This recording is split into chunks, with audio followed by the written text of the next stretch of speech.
तो बेसिकली यहाँ पर अब आगे बात करने के लिए जा रहे हैं हम लोग परमाणु द्रव्यमान इकाई या परमाणु द्रव्यमान के बारे में। देखो द्रव्यमान का मतलब क्या होता है, अगर हम आम जीवन में बात करें तो सामान्य जीवन में द्रव्यमान का मतलब हम लोग भार या क्या लेते हैं, वजन लेते हैं।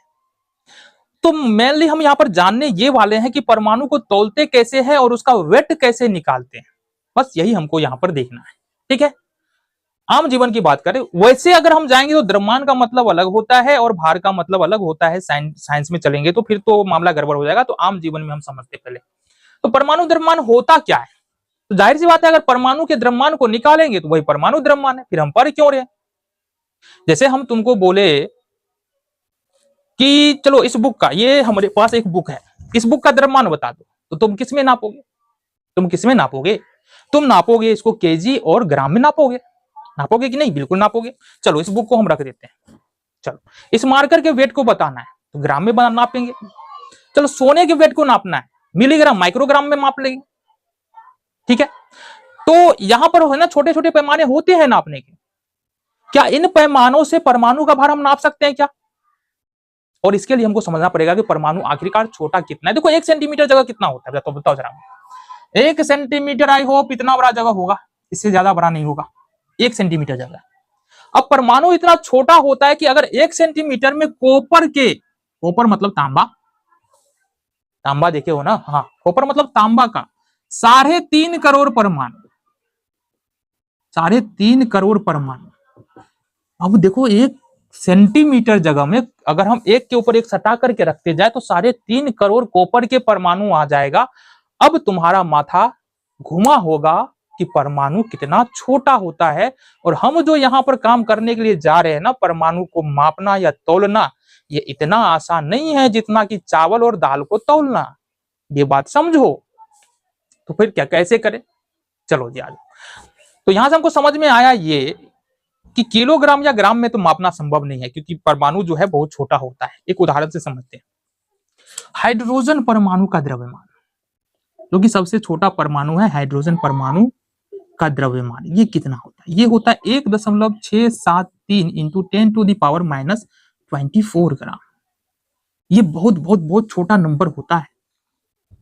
तो जाहिर सी बात है कि यहां पर अगर हम कैलकुलेशन करने के लिए जाएंगे तो बार बार इस प्रकार का नंबर आएगा, और इस प्रकार का नंबर आएगा तो समस्या ज्यादा देखने के लिए मिलेगा।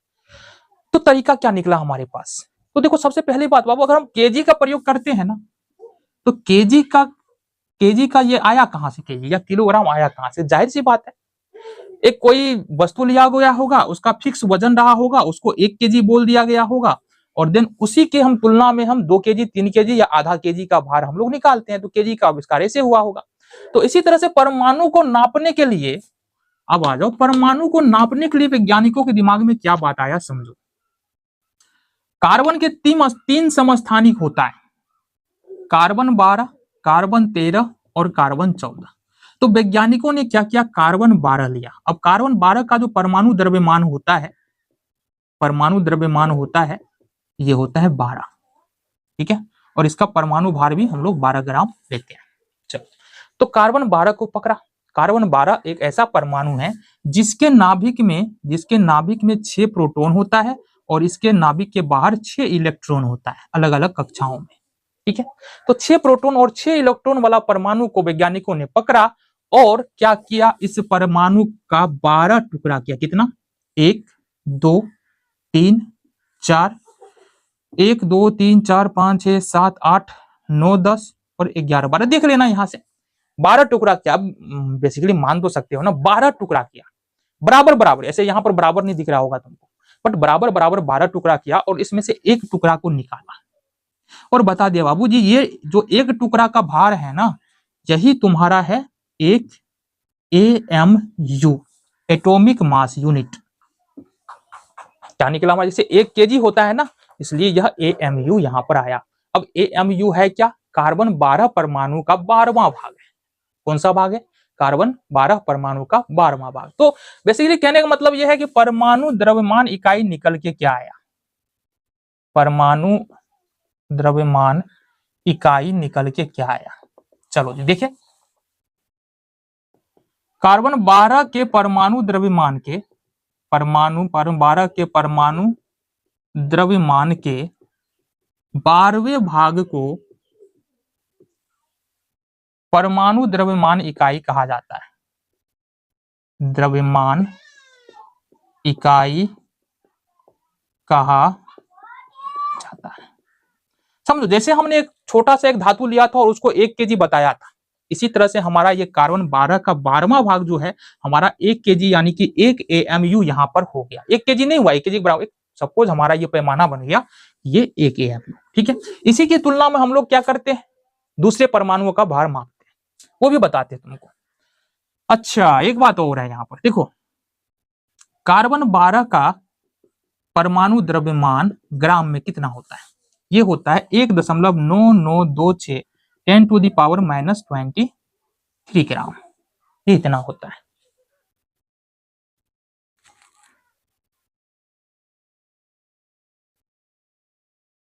ठीक है, कार्बन 12 का जो परमाणु द्रव्यमान होता है वो होता है 1.9926 10⁻⁻23 ग्राम। अब अगर हम बात करें 1 AMU, तो इसके लिए हमको क्या करना पड़ेगा, कार्बन 12 का परमाणु द्रव्यमान और गुने 1/12, 12 से भाग देना पड़ेगा। अब जब भाग दे लेंगे तो आ जाएगा 1.6605 इंटू 10⁻⁻24 ग्राम, या इसको लिख सकते हैं 1.6605 इंटू 10⁻⁻27 केजी। तो ये बेसिकली निकल के आया तुम्हारा 1 AMU में कितना, और केजी में देखे तो इतना होगा और ग्राम में देखे तो ये ग्राम में इतना और केजी में इतना होता है।